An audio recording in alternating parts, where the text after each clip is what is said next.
Hello, PriceSmart. Welcome to our podcast, At the Club, a communication channel with our employees, where we will share valuable information, fascinating topics, and inspiring stories that you haven't heard before, keeping us connected on a whole new level.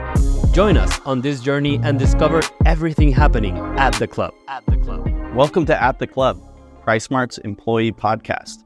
I'm David Price, our Chief Transformation Officer, and I'm going to be hosting our employee podcast at the club, where we're going to be looking at our culture, all the exciting things going on at the company, looking at what's happening both in and outside the club. And I'm excited for you to join me in this journey where I'm sure I'm going to learn something, and I hope you learn something too.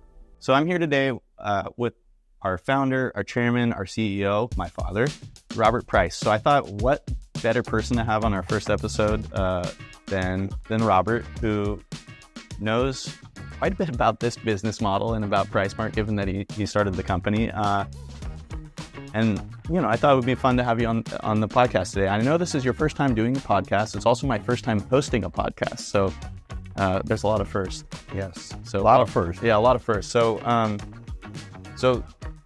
by way of background, the podcast is a platform for our employees to learn about our people, about the company's culture, and to tell stories. Storytelling is a critical aspect of leadership, and the leadership is a critical aspect of running a good team.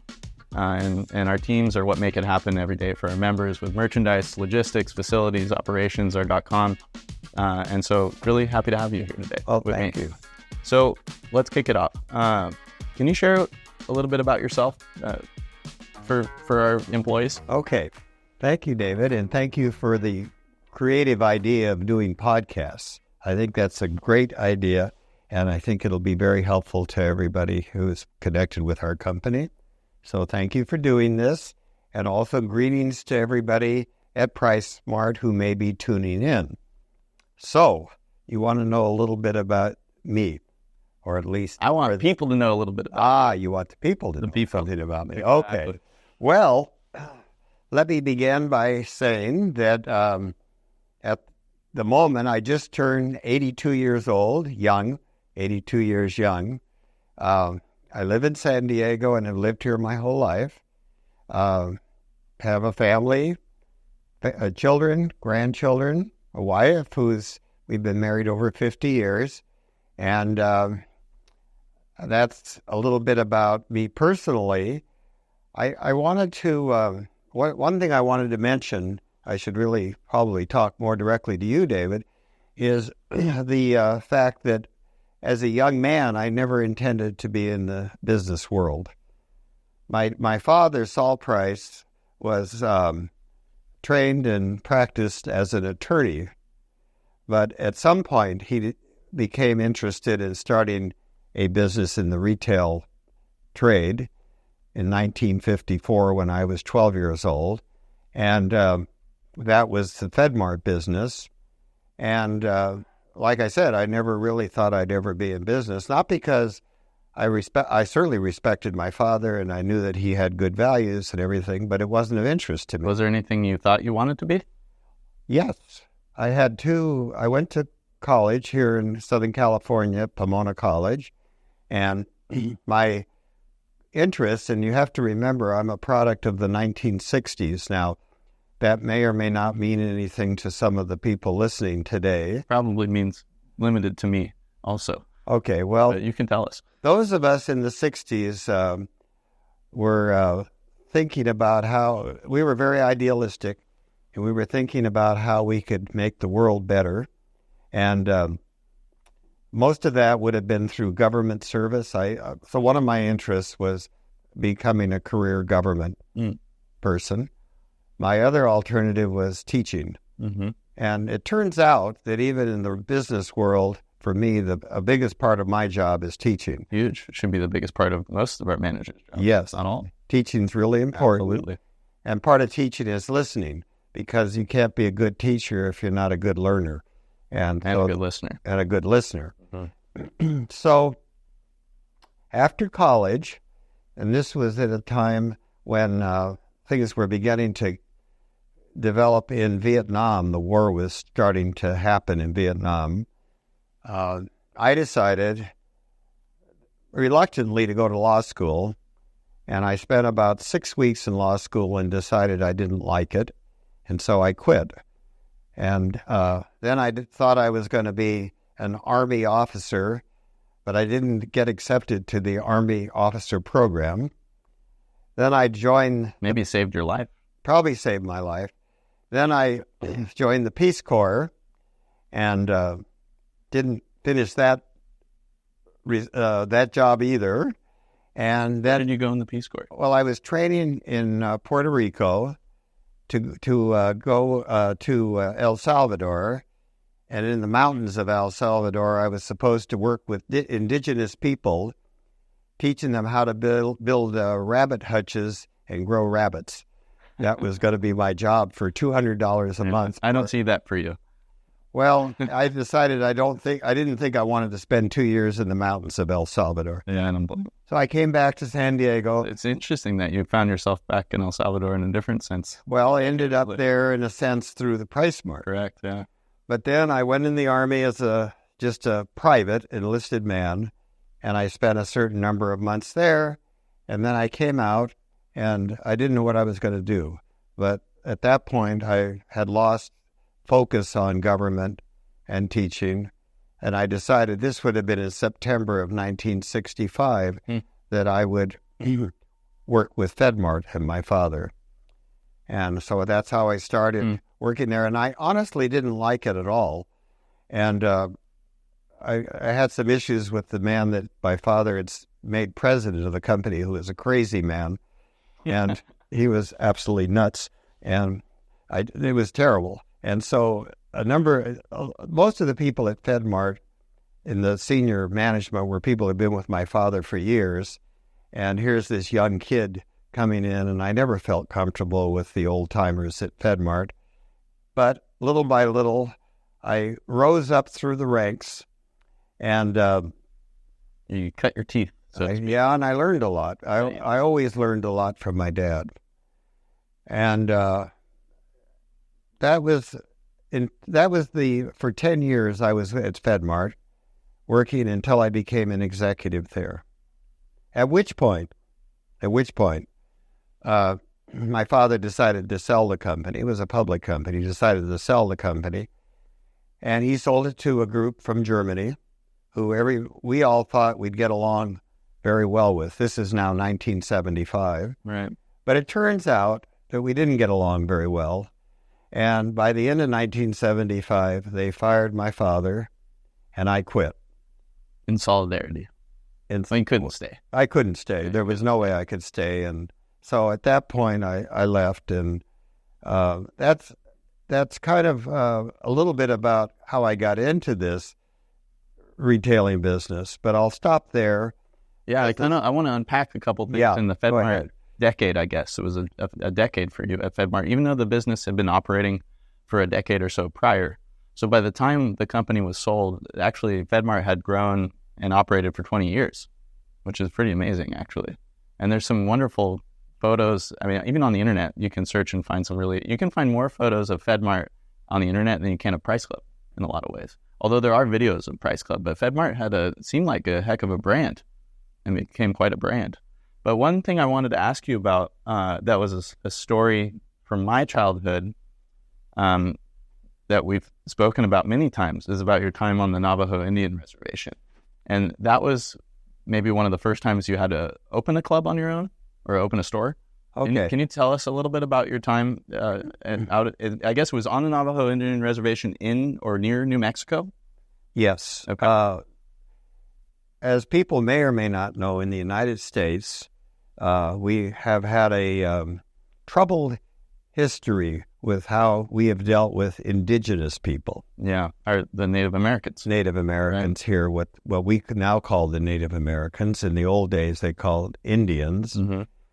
And over time, the Native Americans all ended up, most of them, on tribal reservations, what we call reservations, which in a sense was their own land, but not totally free of U.S. government oversight. And the largest tribe in the United States by population and land size is the Navajo Indian tribe in What Wow. they actually Even bigger than Oklahoma. there are more Navajos than any other Wow. Indian group, and the Navajo Indian Reservation actually extends over 4 states. Really? It's Arizona, New Mexico, Colorado, and Utah. So like the Four Corners area. And Four Corners is part of the Navajo Indian Reservation. I see. So for those that aren't in the United States, the Four Corners is where those 4 states meet. And I encourage you to look it up. And what's amazing about the U.S., even though we really don't have business here anymore, it's just massive. Right now, I think there's over 360 million people here in the United States, and it's extremely diverse. But back then, I don't know what the population was of the Navajo Indian Reservation.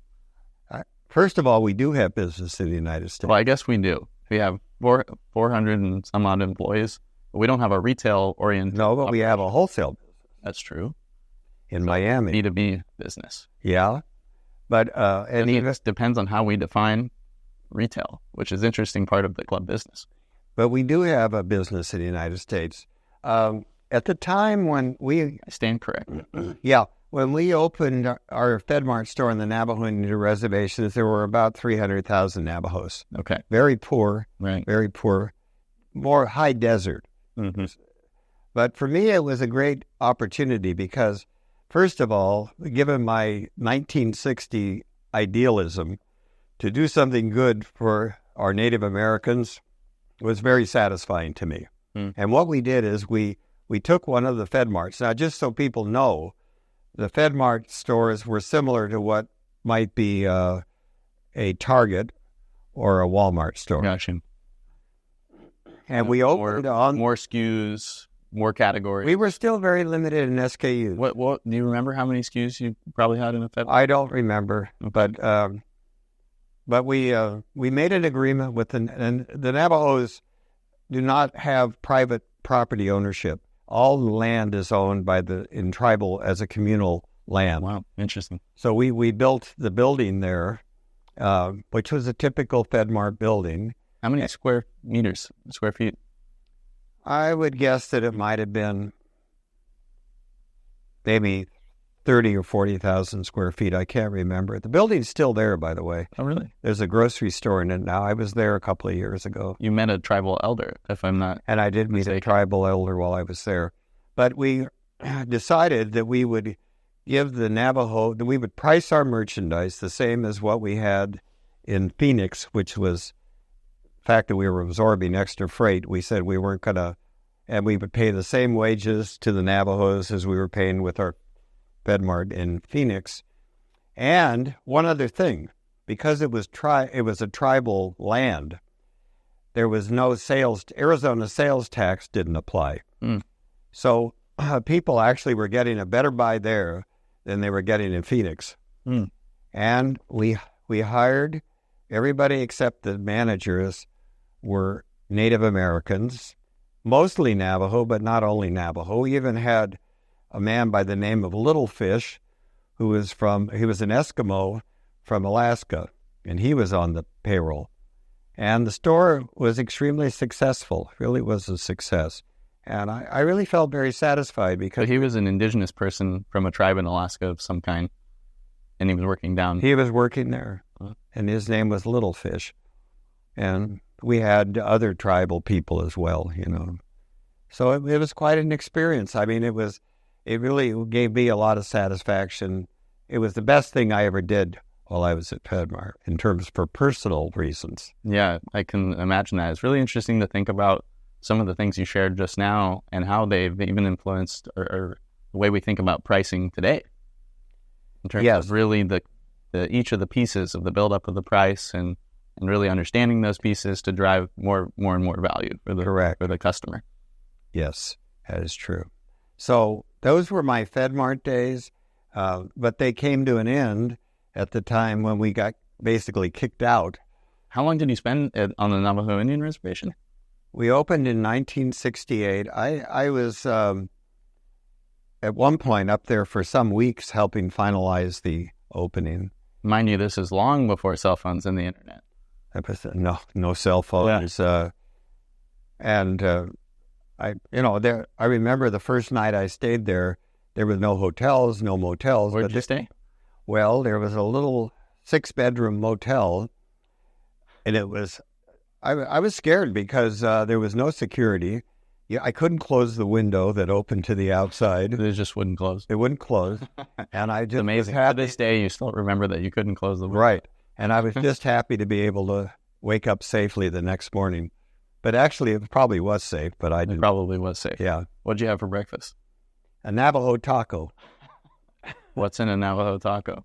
Well, it's made with something called fry bread, which is a deep-fried bread, and then they put on all puffed kinds. Up like that. Yeah, it's all puffed up. Yeah. And then they put beans on it. And sounds good. Oh, they're delicious. They're not good for you. No, probably taste pretty good. Yeah, they taste We could sell them in the food court. We probably won't sell them in the food court. Oh, those are great stories. Yeah. And just amazing how much has carried over from that business into our business, and obviously how many things have changed.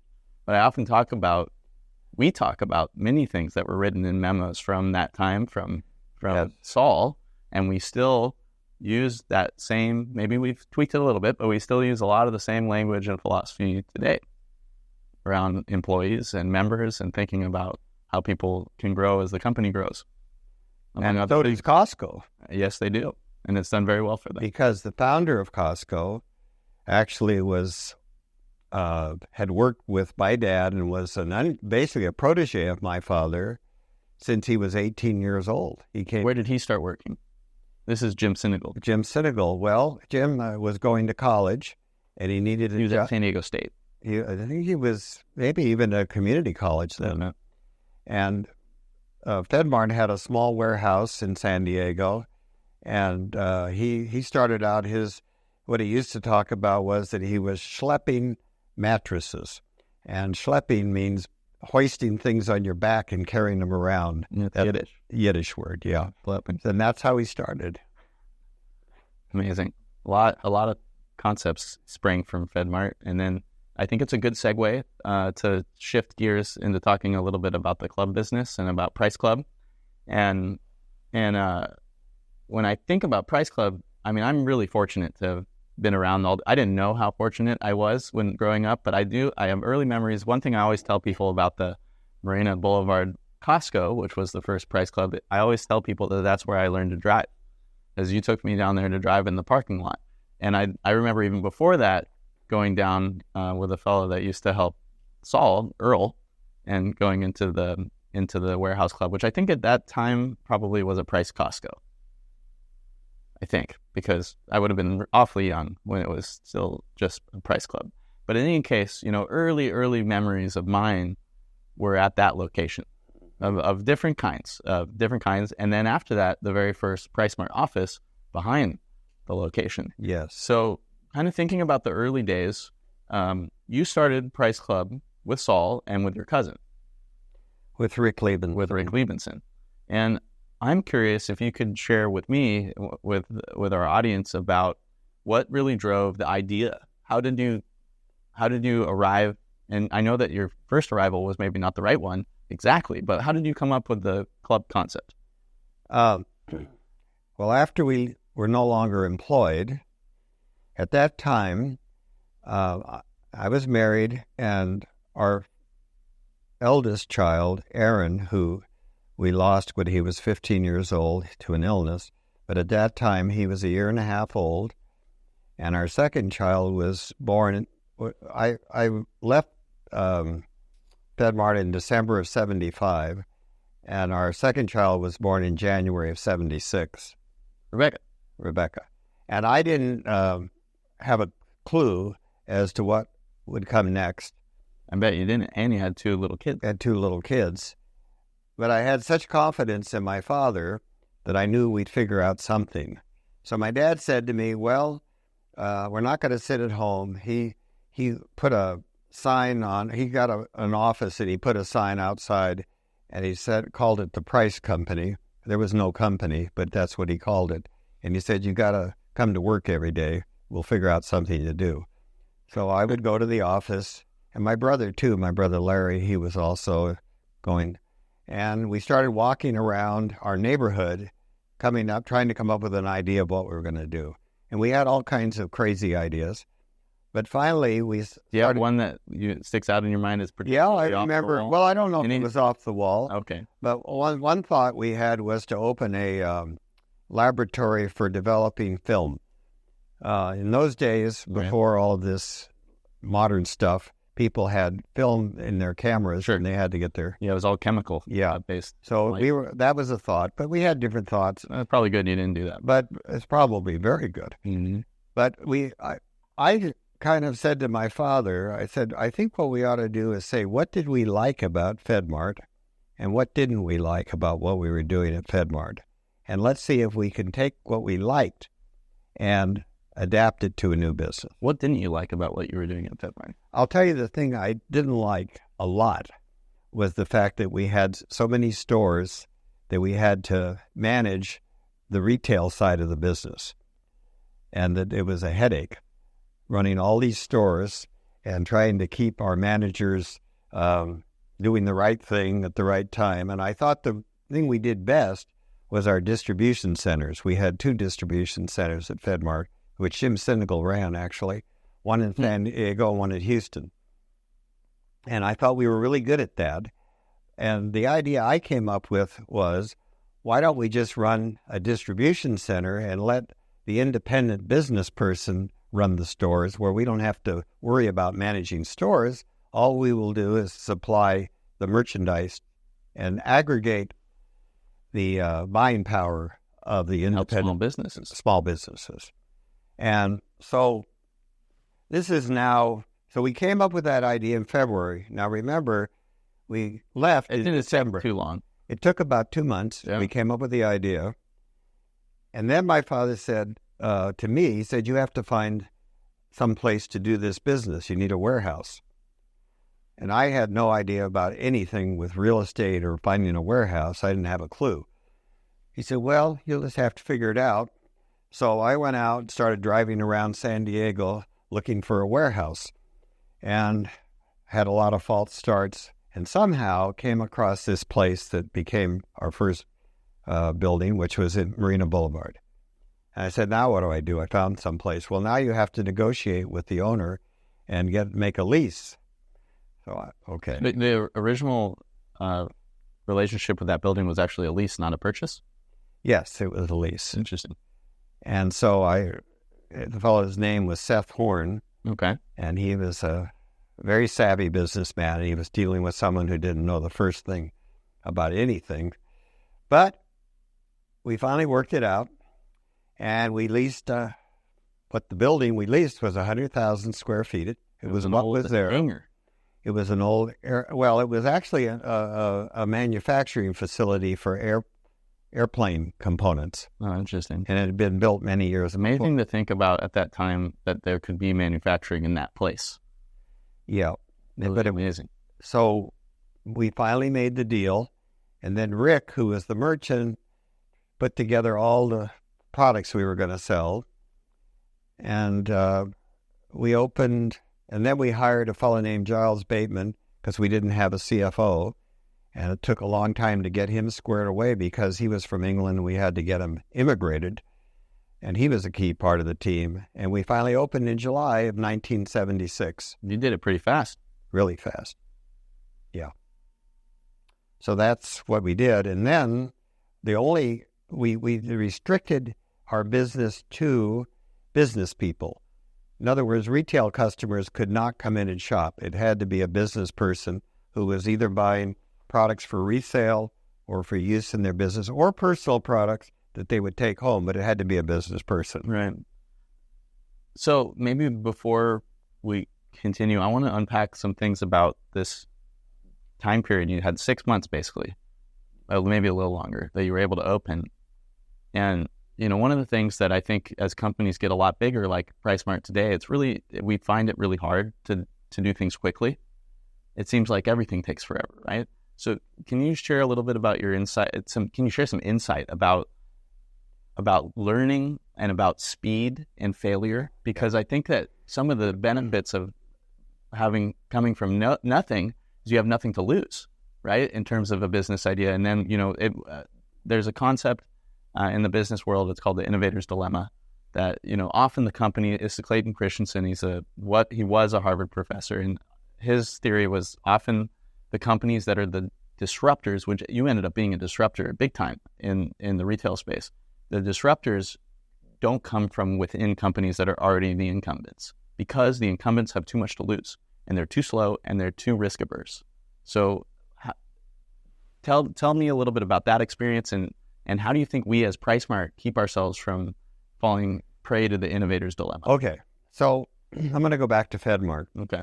My dad, Saul Price, used to say, when they first opened the first store at FedMart, it cost him $50,000. They didn't know what they were doing. But when they knew what they were doing, it cost them $5 million to open a store. I would say that when we didn't know a great quote, by the way. Yeah. Yeah. Well, we didn't know what we were doing. I'll tell you how much it cost to open the first Price Club. Okay. It cost us, before we started losing money, it cost us probably, with the building, the fixtures, the merchandise, maybe $1 million, including I can't remember, but it wasn't very much, and we did it so fast. So I think why things slow down is what you said, which is we become more careful, we have more to lose, and so we keep adding, bells and whistles to the concept. So when we started, we didn't have a food court. And when the first thing we did, a few years later, we sold a hot dog.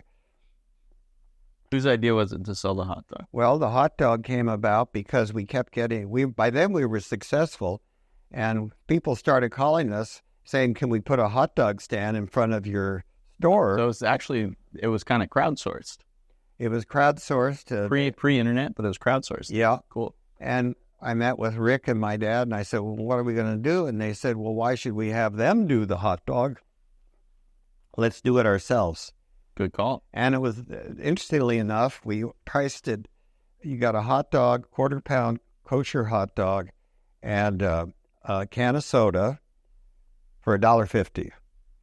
Costco's carried that on. And still, but they don't have the kosher hot dog anymore. Well, maybe they had to figure out They had to find a way to keep it at that price, yeah. Exactly. But I think as you go through, as companies develop, they tend to add cost to everything. And, it's got to look prettier. It's got to have, we had no air conditioning at that building. We took the building. It was a metal building, with a concrete floor. So it was so simple, but it didn't work at first. Mm. And when we opened up, nobody came. And we found out little by little that we couldn't, number one, survive just selling to businesses. And number two, that most of what we had in the way of merchandise was the wrong merchandise. We had picked the wrong merchandise because we didn't figure out who our customers should be. We thought they were going to be certain kinds of customers, but those were not the right customers. So we had to totally revamp the merchandise. We had to change the hours we were open. We had to find a way to let consumers come in and shop as well as businesses. Meantime, we're losing tons of money and almost running out of money. We came very, very close to failing. But we survived. And I remember, I think it was in January of 1977, we finally made $5,000 in January for the month. And we said, we're really going to make it. You may not have learned what the pieces were that would help you succeed.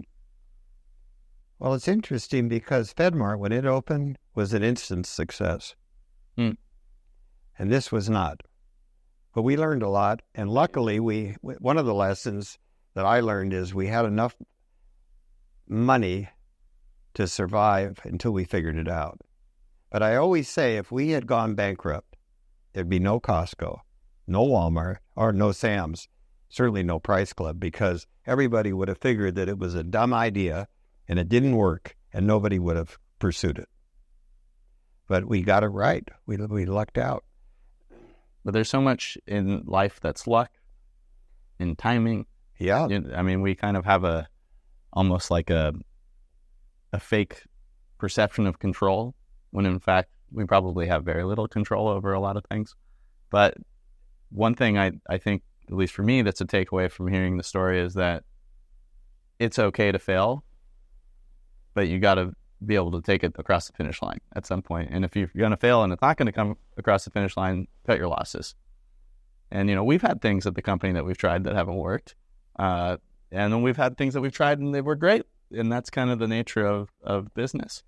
Yeah, but I want to come back to your point about what happens to companies over time. Okay. And this innovator's dilemma you talked about. Yeah. Mm-hmm. And I think it's totally true. And I'll give you an example. We came up with the concept of having steel rack in the building because we were a warehouse serving businesses. And businesses are used to going in, getting their products from a warehouse. Right. But what we found at PriceSmart now, for a couple of reasons, is that we've taken some of the steel down. And honestly... We have, and actually maybe just to pause you, maybe about a year ago, we implemented in a number of warehouse clubs new layouts, in particular on the non-food side, to help expose some of the product, especially rotational in and outs that we had back in the steel so that the member can walk around, see what we have. And some of the feedback we've heard is that the members didn't even know we sold a certain category. That's right. The other thing about it is, because our business, and this was true of Price Club as well, we're really a distribution business. And what we're doing is we're distributing to our members in the most efficient way we can find to distribute. And when we started Price Club, we said no advertising, no delivery, no salespeople. We're going to cut everything that creates overhead, and we're going to just let the business people and the consumers come in and buy things at rock bottom prices. And that's the way we did it. So even today, everybody seems to have gotten away from that in some ways. I mean, there's still, commitment on the margins and pricing and passing on savings to the member. But even Costco and BJ's, I mean, certainly us, that we've added a lot of features to the PriceSmart experience. We have, but we have to maintain one thing, and that is not to be, this goes to the innovator's dilemma thing you were talking about.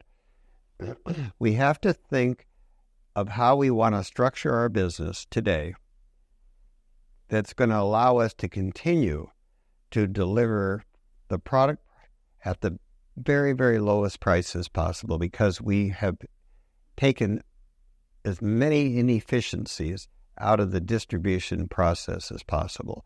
So, for example, we buy a lot of product out of Asia, but we think we've come up with a better way to handle Asia shipments that's going to get the product to our markets quicker at a lower price.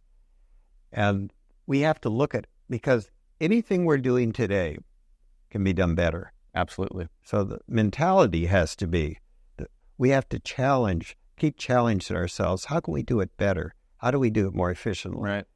But not by paying people we have to pay the good wages, give good benefits, because we don't want to do it based on taking advantage of our employees. We want to do it because we are smarter in how we do it. Yeah, one of the things we've been kind of saying at the company at PriceSmart, and you probably have seen it if you're an employee listening in, is working smarter, not harder.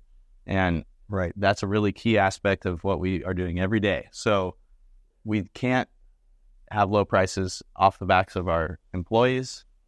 And if we're going to make a mistake, we should make it in favor of the member, because we're here for them. We're here for our employees. We're here for our members.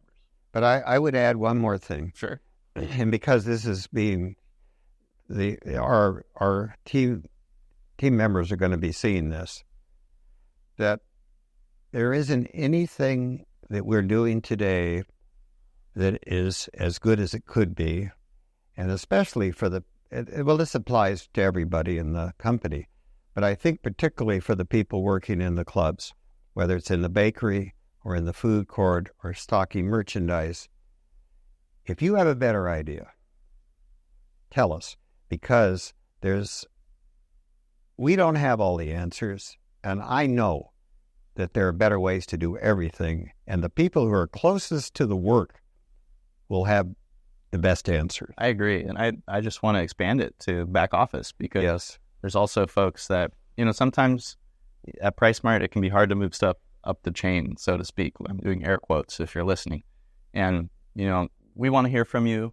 We want to hear your ideas, and we want to hear your observations. And I think the key thing, at least with my team that I've been saying, is call out the elephant in the room. If you're seeing it, someone else might be seeing it. And if you're seeing it and we're not seeing it, we want to see it. We want to see what you see. Right. So, no, that's a great point. It's a great point, and it really goes core to our culture and how we think about management at the company, which is really, we're a people company. We have almost 12,000 or a little over 12,000 employees, somewhere in that, let's give it, plus or minus 2%. We're in that ballpark, and it's a lot of people that are required to do what we do. Yeah. One thing I wanted to talk about, and that's the membership concept. Yeah, please. We haven't talked about yet. Yes, absolutely. Go ahead. When we started Price Club, actually FedMart, when it started, had a $2 lifetime membership. Okay. And then for some reason, they got rid of it and just went to a $2 per year membership. But in the original FedMart, you had to be a government employee to shop there at all. Federal Mart. Yeah. Yeah. And when we started Price Club, we decided that we wanted it to be, we called it a club because we wanted people to feel that if they had the privilege of shopping there, whether it's a business person or a consumer, that they would feel like they got something special, and that was the membership. So that was one reason we created the membership concept. But the other reason is that the membership fee itself, and in the early days it was $25 a year for a membership, really we thought of it as part of the gross margin of the item. So that as you all know, everybody listening to this, the way the member knows the price of something is they look at a sign by the product, and that's how they know. And we wanted that price on that sign to be as low as possible. So if we could supplement our margin with the membership fee, we could reduce that sign price and give a better price. And the more people buy, the more they can leverage the membership fee. So we were looking for bigger purchasers who would think about the membership fee as a benefit, but also create an incentive to buy more. And it helps the company because the more people buy, the more we can buy at a lower price. Exactly. And be more efficient. Right. So I call that, I guess in some industries they call that a flywheel, or a cycle of success or whatever, but it's a great feedback loop. And one of the things that I think a number of different thought leaders and folks that around the club industry have said about the business is that it's a win-win. It's a win for the shareholder because the business grows, and it's a win for the consumer because they're saving money.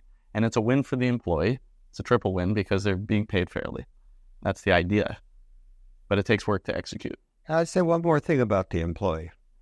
And I've had, and maybe this is going back again to the 1960s and the culture I grew up with. To me, our family of employees is truly a family. And I feel like one of the top thing we're doing in this company, in my opinion, and we have to do it well, is providing quality work for people who will get the ability to get good health care, good retirement, good wages, and be able to take care of their families. Yeah. And be able to grow as we grow the company. And be able to grow. So for that is so important, and it's a very personal thing for us, not just me, it's for you and others. A very personal thing is that we really value the relationship with the people who work in this company.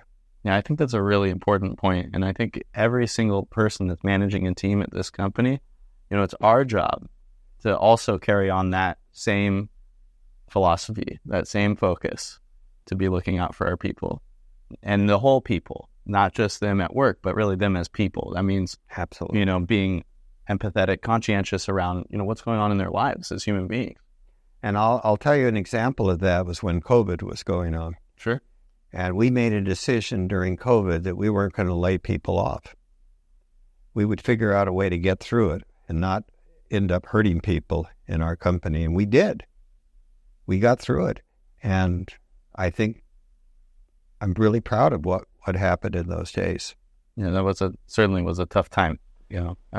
So maybe let's switch gears, talk about PriceSmart, because this is the PriceSmart employee podcast. So you eventually sold Price Club to Costco, and something caused you and a group of people to start another club. Why did you want to start another club concept? How did you end up in Central America? Okay, so let me tell you briefly. The fact is, the decision to, what we called it was a merger, bringing two companies together, but it ended up as a sale. Yep. Was really done because Costco was doing a better job in running their company, in my opinion, than we were doing our company, and it was probably I for sure it was the right decision. And what we got in exchange for we personally, my dad and myself and our family and a few other people, we sold our portion of our interest in Price Club and started a real estate company. It was a publicly traded real estate company, which we thought that would be the rest of our lives. And that was in 1994. And then there were a few people. Costco took everybody from Price Club and gave them jobs, everybody. But there were a few people who didn't want to go work for Costco. And they said, can we start something of our own? And we decided, fine, go ahead, give it a shot. So what they did is they started two things. One was a business in a place called Saipan. That's in Micronesia. Yeah, in the middle of the Pacific. Now we can have people look up Four Corners and now Saipan. We've been all over the globe. Actually, Saipan was one of the major battles of World War II against the Japanese when the Americans fought World War II. The island of Saipan was a critical battle point. I have an early memory of going to Saipan. Yeah, you went to Saipan, and we then went to China after that. Hong Kong. And Taiwan. Yeah. So that was one. And then there was a man, Boli Barsanis, who knew about Costco from living in Miami, and he said he wanted a Costco in Miami, in Panama City. And by that time, Costco didn't want to go to Panama City. So these guys from the old days of Price Club opened the Los Pueblos store in 1996 in Panama City and they opened it as a Price Costco, not as a PriceSmart. We didn't have the name PriceSmart in those. I think there's if you're listening, you can't see, but I think there's an image of a news clipping behind us from the Los Pueblos. That was the opening. Yep. And Boli Barsanis is in the photo. I guess I'm in the photo. You're there? Yeah. You had a little more hair. And it was a little darker. Yeah. Thank you. And it did pretty well. But the company didn't really expand much. We opened a second. I think there was a man in Guatemala who wanted to do a joint venture, and Michael Ascoli, I think was his name. And so we agreed to do a joint venture, and we opened the Miraflores store. And then we had a new president come into the company, and he was very good at expanding the business. And that's when we met Edgar and his group, and they expanded the business. In Costa Rica, Edgar Zurcher. And then that expanded the business into the rest of Central America, plus the Dominican Republic. And then after that, he continued to grow the company into Trinidad, USVI, I think Aruba and Jamaica, I think. And so that's the company. But unfortunately, he didn't run the company very well, and it was going broke. So he left in the early 2000s, and the company at that point was on life support.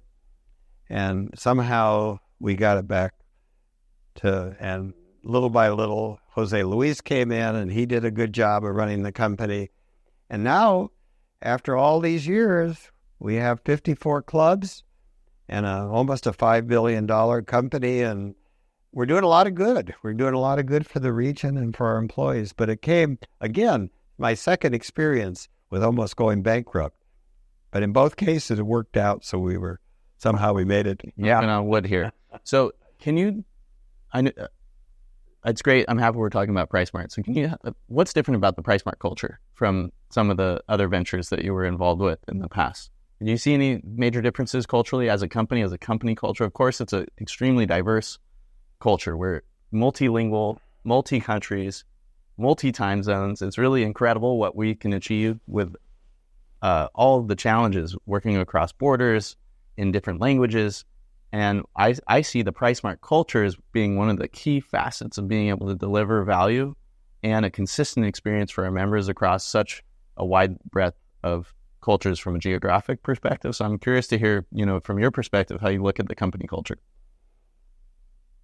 For me, the PriceSmart culture is very, very close to what I think my father, Saul Price, envisioned when we started Price Club and what we all envisioned, and even more so.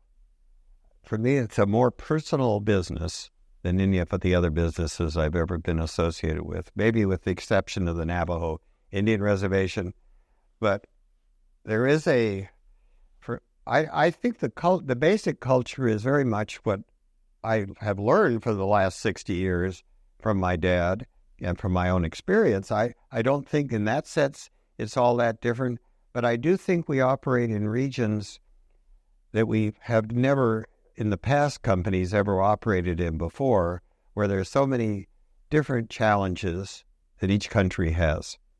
And so it's really important that we somehow can continue in each country to do the basics with people and with merchandise and all the things that make us successful, do it in a consistent way throughout, but also be very cognizant of the cultural and customs differences in all these small countries. And I think that's different. Even though people are people, I mean, people still have the basic needs and et cetera, but I do think that the fact that we're in small countries, diverse countries, does create a different demand on how we think about how we operate. Yeah, absolutely. And one of the things that I really appreciate about our company is how many amazing leaders have come from our markets. I mean, when the company was founded, it was really primarily folks from the United States, but now there's all parts of the company that are run from people who have grown from within the business. And we have some outstanding people that have come up through the company. Absolutely. Absolutely. So, yeah, it's just a testament really to that culture of growing from within, promoting from within, and enabling people to grow as the company grows. Right. It's really nice. So, I know that outside of PriceSmart, you spend a lot of time with philanthropic pursuits and among many things, Aprender y Crecer, which is a program of Price Philanthropies Foundation. Most of our employees, if not all, will know about that. You spent time with me on some of the PriceSmart Foundation work, which is a newer foundation that is doing philanthropic granting in our region, and Price Philanthropies, and of course the Aaron Price Fellows Foundation. So I was just curious, kind of what sort of satisfaction does the philanthropy provide for you, and how do you see it in terms of the synergy with philanthropy and PriceSmart? That's a really good question. And going back to the cultural differences between, let's call Price Club and PriceSmart, we didn't have any kind of a strong philanthropic connection in Price Club. I didn't know. None.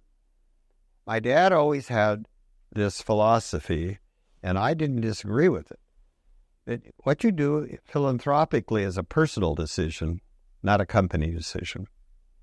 So people have their own money, they have their own interests, but we don't want to make decisions for shareholders as to where philanthropic efforts should go. So we didn't do that. We really didn't have that. I mean, that's a fair point, though, because as a fiduciary for the shareholder, in terms of board leadership and executive leadership, that's really not the mandate. Not the mandate. Right.